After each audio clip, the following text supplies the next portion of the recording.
Canadians believe that Africa is too far, right? Most of the entrepreneurs, I go in a lot of forums, right? They'll tell you that, no, we dealing with the US, we're dealing maybe with Argentina and Brazil. So they don't feel like they have to go to Africa. So no, it's time for them to understand that, no, you're talking about billions of people where you can do a business and thrive. In Canada, I've been talking with the African Union on how we can work together. Last time, we went to Toronto when President Faki came to sign the document that will give Canada the possibility to work more with Africa. So we are one of the greatest countries in the world. So we're proud to be Canadian, right? So we're not really interested to be in the US. What we'll do at ADN is to make sure we can connect our community. We put into place and build the entrepreneurs. So we put into place the entrepreneurship program, pre-incubator, incubator, and accelerator program. The plan was to have 200 entrepreneurs. We doubled the numbers. Hello, televiewers. Thanks to join us into this program on YouTube. We are privileged to receive today Franklin EPAPE. Is a prominent entrepreneur and community leader of African descent, recently honored by the city of Ottawa with the prestigious distinction of the Order of Ottawa. This recognition recognizes you as an outstanding contributor to the city's professional and community life, particularly in the areas of business, education, and entrepreneurship. You are the president of Africa Development Network, ADN, and you promote an international networking event opportunities. Can you tell us exactly what it's all about? But before then, we want to thank you for coming here. Franklin EPAPE, welcome. Thank you for having me. Franklin EPAPE, you are a CEO, entrepreneur, very promising entrepreneur in Ottawa, CEO of African Development Network. Let's begin with this great news coming from Justin Trudeau, the Prime Minister of Canada, who just announced his resignation at this level of responsibilities. Can you tell us exactly how did you receive this announcement as an African descent? Yeah, I think, well, we knew that that's going to happen. Right. We didn't actually think that it would be that fast, but, with all the internal issues the party was having. So I think with all the internal pressure he was having, so he decided to quit. But as an afro-descendant, I totally tell you something is that for the past 9 years, what the Liberal Party and Justin Trudeau has done for the African descent, it hasn't been done before. What has he done exactly? I will tell you what I know directly in my domain, which is entrepreneurship. The federal government has voted more than $400 million for the Afro-descendant entrepreneurs, which has never happened before it was done. So for us, I don't know what's going to happen when he leaves. If, it follow with the Conservative Party, we can't guarantee that. But at this stage, what we have seen was something that was good for our Afro-descendant community. As an Afro-descendant, are you afraid for the future without Justin Trudeau? No, we're not. Before him, you had Harper that was there, right? No, we're not afraid. But it's just that... Are you afraid of the coming up of conservators in power? Not afraid, but sometimes we feel like they don't really understand the Afro-descendant community, or maybe we don't understand the Conservative Party, right? But I think that at this stage, we have to get to connect and we get to know them, because no matter what's going to happen, believe on me, Mr. Pierre Poilievre will be the next Prime Minister. So it's at this stage, as Afro-descendant community, we need to cope with the Blue Party and actually know what they're planning for the Afro-descendant community. For now, personally, I don't know yet what they're planning, but I just hope that when they come in power, they will consider what we need and they will be able to work with them. As a community leader, how do you prepare this event? I mean, the coming up of conservators. How do you prepare? How do you prepare it in the community? Yeah, well, to be honest, I wish we were still in power, right? I wish Trudeau never left. But the reality is that this is what is happening. No, to prepare, it's simple, is that we do have conservative black folks in our community that actually understand what's happening in the blue party. Is just to make sure that we get to connect and we sit on the tables. Because the problem usually our community have is that we let people decide for us. I think at this stage with the Liberal Party, we're able to sit on the tables, and then some decisions were actually able to be taken for us. We have to do the same with the Conservative Party. So we have to connect, and then we have to sit with them. We have our brothers and that are running for this party today. We need to support them and make sure that when they're sitting there, they can be accountable. And this is not the only how can I say, the only event that is making news today. We have the Donald Trump, how can I say, enthusiasm into making Canada the 51st state of United States of America. How does that sound in the ear of an Afro-descendant? Yeah, well, I think like an Afro-descendant and a Canadian, we know that it won't happen. None of us is interested to go and live in the US. Even if you ask to 9 people or 10 people, the 10 will tell you that. Or to belong to US. Yeah, we don't want to belong to be. We are one of the greatest countries in the world. So we're proud to be Canadian, right? So we're not really interested to be in the US. But we think that with everything the rhetoric is bringing, 25% in economic taxes and stuff like that, it can be a challenge. But let's hope that by a few days when he comes into power, when he gets there, he will actually able to understand that we are friends, we're brothers. We are 2 countries that are able to live aside and do business together. So he doesn't need to come and request us to be. Do you think this can be an opportunity for Afro-descendant to tell Canadian that, okay, now maybe it's right time to look onto Africa? Yes, definitely. And to show them all the opportunities that Africa has? Yes, because as I usually say, Canadians believe that Africa is too far, right? Most of the entrepreneurs, I go in a lot of forums, right? They'll tell you that, no, we dealing with the US, we're dealing maybe with Argentina and Brazil. So they don't feel like they have to go to Africa. So no, it's time for them to understand that, no, you're talking about billions of people where you can do a business and thrive. So it's our duty as the diaspora to talk to them and let them know that, yes, there's an opportunity. Is it what you do? It's what we do. Every single day, that's what we do. And what kind of opportunities can you present to Canadian investors? What kind of opportunities do we have in Africa for Canadian? Yes, like we have examples. That's why we put into place the Impact Diaspora International Business Forum. One of our partners, which is East African Power, is a Canadian that has invested in Africa. His name is Dan Kling. He's a good friend of mine. He has invested in the renewable energy. It's in Kigali, Tanzania, Zimbabwe, and all these countries. He's Canadian. So he found out the opportunity and he invested in Africa. And he's thriving. And he's going to Congo for a business of $250 million. So these are the opportunities we have in Africa. Now we can talk about the agribusiness. You know, some of the problem we have in Africa is that the technology with having the age, right? Whereas we have partner here with new technologies in the agribusiness. So there's a lot of opportunity to invest in Africa. Why is it that China is investing in Africa? China is not because China loves Africa. No, it's because they have seen the opportunities in Africa. And today, a lot of these African countries are ready to work with countries like Canada because of the ethic we have, right? The work ethic we have.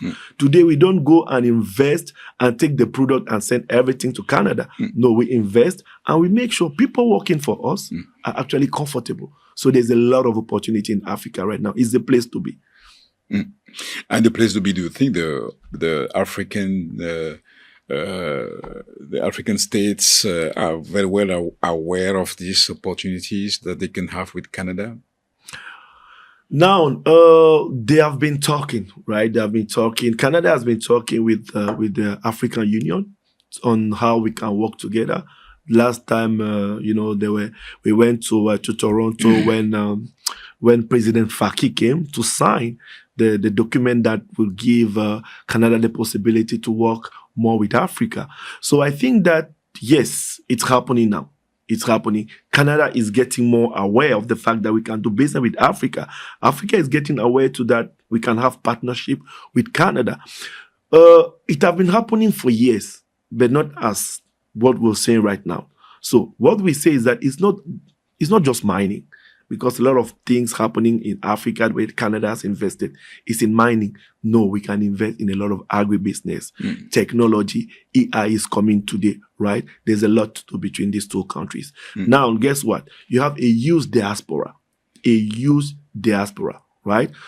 How much are we today? The afro-descendant community, the black folks in Canada, we are almost 1.6 million people living in this country right now. Okay? So you have a good diaspora that can help invest back home. Do you think the African leaders back home understands the role the diaspora can have in the development of Africa? They do. Well, there's a challenge, right? There's a challenge because you, as a diaspora leader, yes. do you work with the country in this direction? Yes, we do. Reason why, I'll give you basic examples. Every single country in Africa right now has put into place incentive for the diaspora to come back and invest. Even Cameroon. If you go in the Minister of Youth, I used to talk with the minister, they have incentive for the diaspora to come and invest in Cameroon. If you talk with API, they have incentive for the diaspora to invest in Africa.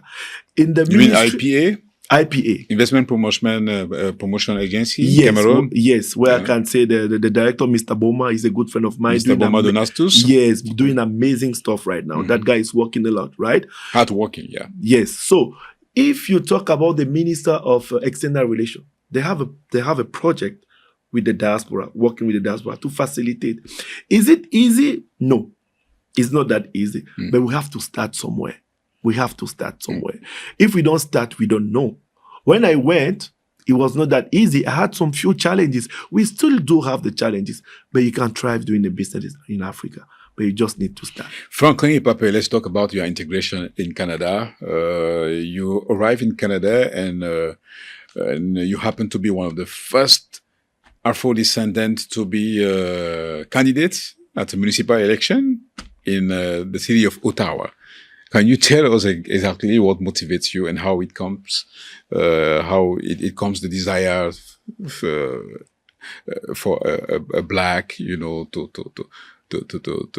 try a candidature in the municipal election?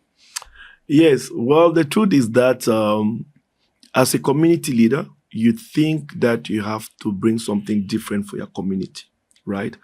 And yes, you can be going to funerals, you can be going to weddings, you can be going to all this party when you get invited, but you don't actually change something if you don't sit on these tables where they take decisions for your community. That was my goal. There were some things that we saw in our community that we couldn't change among us. I understood that for me to bring more changes in my community, I need to sit on the table where they decide for the global communities. That's one of the reasons why I decided to run into politics in 2018. Obviously, yes, you said it, I was planning to be the first black to be a municipal councillor. So we're 4 running that particular day in 4 different ridings. None of us won, obviously, but 2 years later, we had our first black elected in the municipal elections. And we're proud of that. So it means as the Afro-descendant community, we have to make sure we sit on the tables where they decide. If you don't sit on the tables where they decide, how can you change your community? And what did you learn from this experience? Oh, it was huge experience. It was like the key thing when you run into politics is that you actually get to know what is actually politics. The good news in Canada is that you don't need to go to all this lawyer school international to be a politician. Everybody can be a politician. You have to have the zeal, the goal to change people's life. Because one of the lady that I really like, which is called Minister Valdez, the minister of small businesses, she was born in Africa. She's the first lady to be a Filipino minister. She was not a politician, but she wanted to change people's life in her community. This is how you do it. You think big for your community. You think about changing people's life. That's how you get involved. Yes. I can imagine you going from door to door, talking to Canadians and tell them, I am Franklin EPAPE and I am the right person to represent you in the council. Did you find some difficulties because of I did. Because of your, what kind of difficulties did you find? I'll tell you something. The first thing that was a challenge and where my heart was broken was the community support that I was expecting. You know, some friends came. The African community support. Yeah, unfortunately, some friends came, some close friends to me came. But I was sitting in all these boards, it's afro-descendant boards, right? Where I was hoping that they will be knocking doors with me. But unfortunately, I didn't have the support I was hoping. I had the support of a few people. I'm grateful for that. But the support I was expecting, I didn't have it. But other people in the riding I was running believed on what I was doing. Did you have support from Canadians? Oh, I did have a lot of support from Canadian. I was impressed when I was knocking doors. I went to a lady, I knocked her door, and she told me, Mr. Franklin, I'm seeing what you're doing. I'm supporting you. She was a Jewish lady. And she told me, you have to know my rabbi. I didn't even know there was there was a synagogue in Baravan. She told me that because she was following what I was doing. Yeah. And this told me that, well, maybe I'm doing something great and I can sit on the table and change people's life. So yeah, I was really happy. It was a challenge. You come, you knock door with your accent. Oh, I don't like French. Oh, I had all of those. But I was pushing. And today is opening all the doors. Is opening to me. Do you intend to continue in this direction, political career? Yes, I have some plans. We talk about it now or wait? No, later. Very soon. Very soon, yeah. Okay, we will retain that you have some great plans in politics. Let's talk now about your entrepreneurship. But before then, I wish to tell the viewers that we have today the one who has received a great distinction of the Order of Ottawa. Can you tell us exactly what is it all about, the Order of Ottawa? Yes, it's, in Ottawa right now, I think we're 1.2 million people. Yeah. So among these 1.2 people, the city have chosen 15 people that has put their community forward. It's all about putting the community forward. Yeah. That's what I've seen. And from all the other people that received this medal, right? Because we have been working for the last few years. We have been working for our community for the last few years. We have been there. And then what I know is that we've helped a lot of people to grow. And what I usually say is that if you help somebody else to grow, you are the person that wins because you grow more. I think it's that the simplest based on what the city goes on. They check the profile, they see what you do into the community, and they decide to make you one of the best citizens of your community. That's all about being among these people. We're 15 very important people that have done a lot for the community, and I was proud to be among them. Apart from this distinction, do you have any mission attached to that? Obviously, if the city decide that you are one of the of the best citizen that year, you talk for your city, right? I'll give you a very basic example. When I was having my forum, the mayor came because he had a speech, and he was not very happy not to see me with my medal, right? Yeah. It means that you represent the city. You talk for the city. I'm proud to be in Ottawa. I've been here for the last 15 years. It's a beautiful city, and I talk for my city because I like my city. It's one of the best cities in Canada. Ottawa. Yes, sir. You will not change it for anything? No. Even going to US. And now you apart from this distinction, you told me you're proud of some accomplishment, such as your enterprise, medical enterprise, bands. Can you tell us exactly what motivates you to create a medical enterprise? Meanwhile, you are not a surgeon. You're not. Can you tell us exactly what motivates you?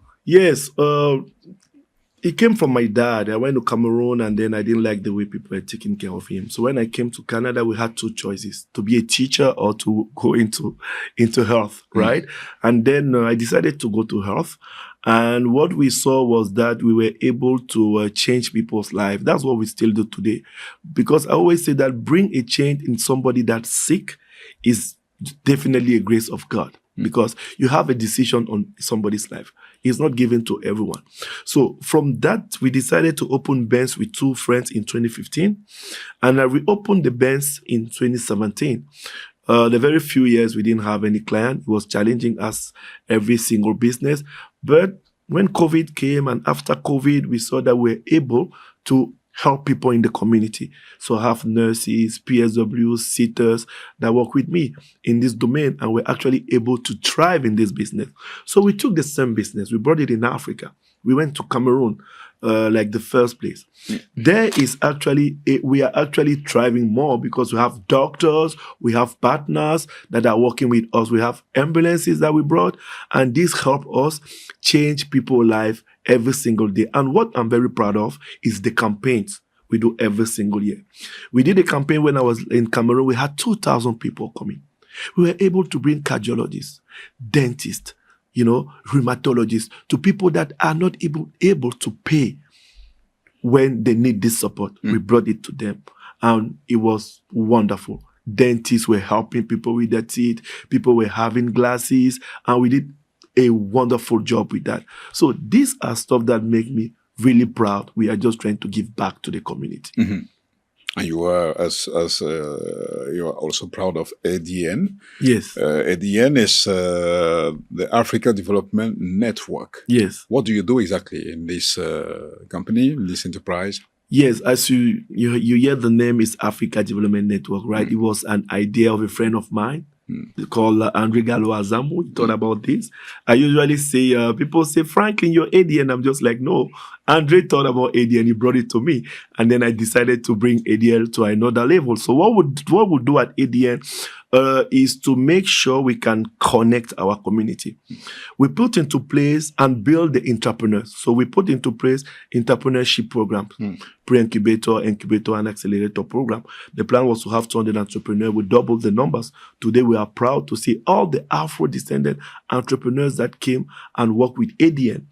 And based on that, we were able to sit with Minister Marianne. We said, why do you guys, if you're thriving here, think big. I'm the Minister of International Trade. I'm here to support. So that's why we put into play the Impact Diaspora International Business Forum, which give the possibility to the Afro-descendant community to connect every month of November during 3 days with all the stakeholders, with investors, with business partners, and with other entrepreneurs.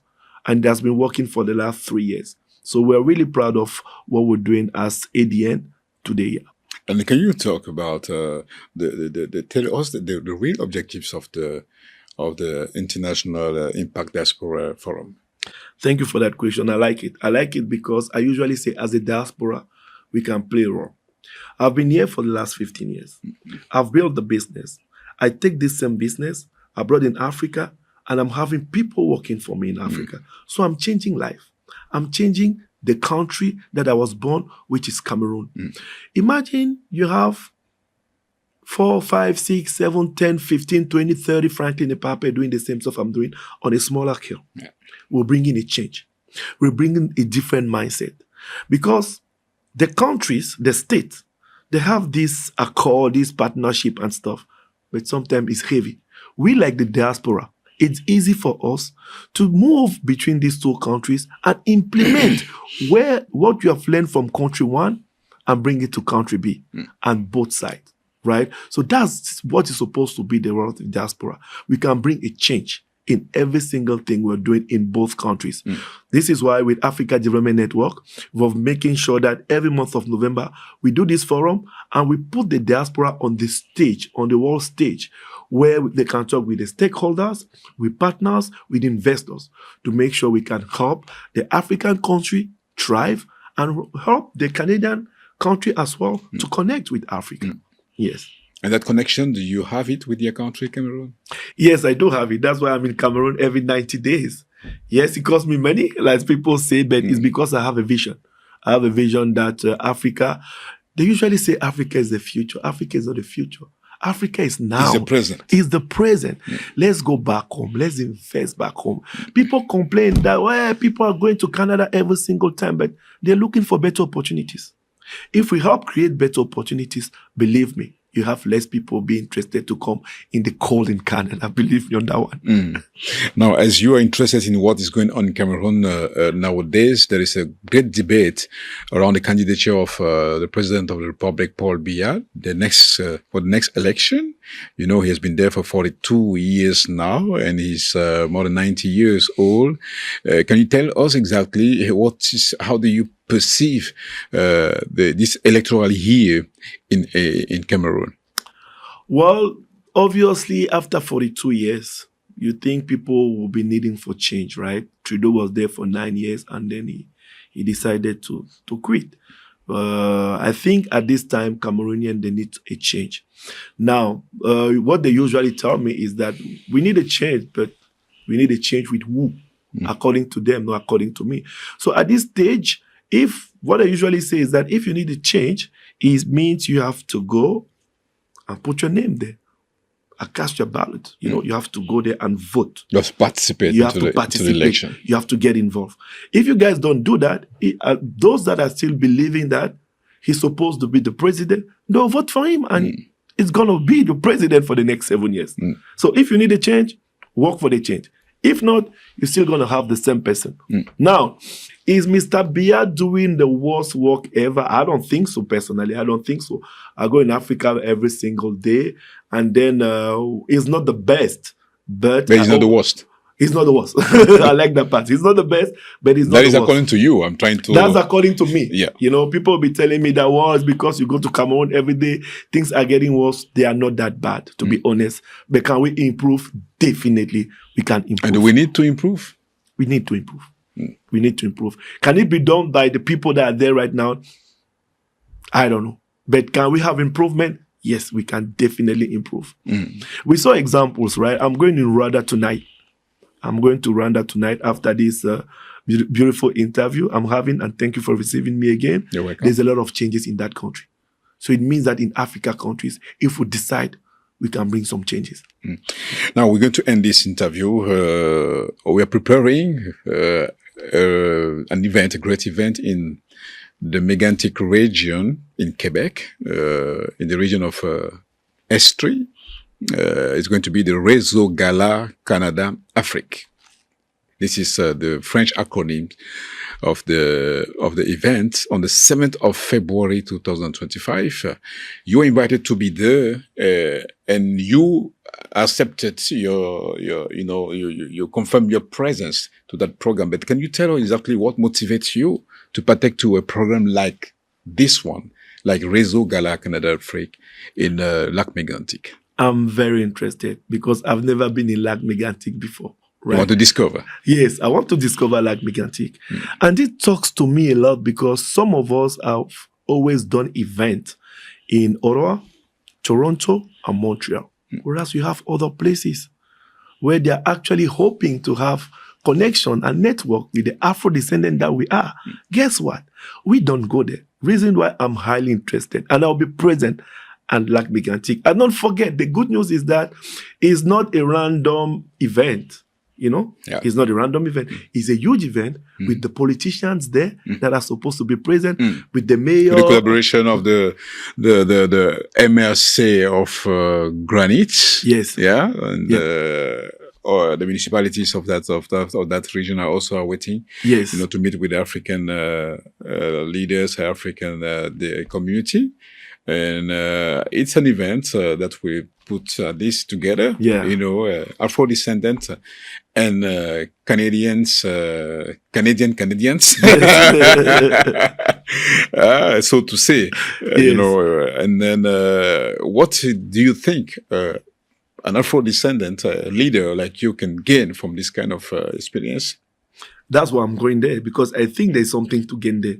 I always say, where people live somewhere, there's an opportunity. Yeah. When you don't go there, you don't know. So I'm going there because I'm pretty sure that the next investors I'm bringing to Cameroon, I'm going to get him from Lac Mégantic. See you then.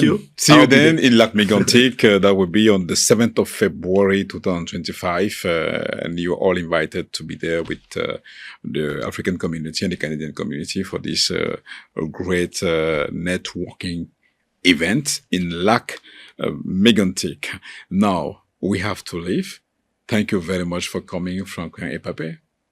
Thank you. Thank you so much for having me today. It was a great pleasure for me to be here. Yeah, let's remind that you are a prominent entrepreneur and community leader of African origins, and you have been awarded with the Order of Ottawa by the Ottawa Mayor. We want to say thank you very much for accepting to be our guest, and we want to thank you, the viewers, to be faithful to this channel. May you share the information and leave a comment and a like so that we continue to trust you. Let's see you next time with another personality, another guest that will certainly help us to understand more some greatest subjects about our community. Thank you very much. Bye.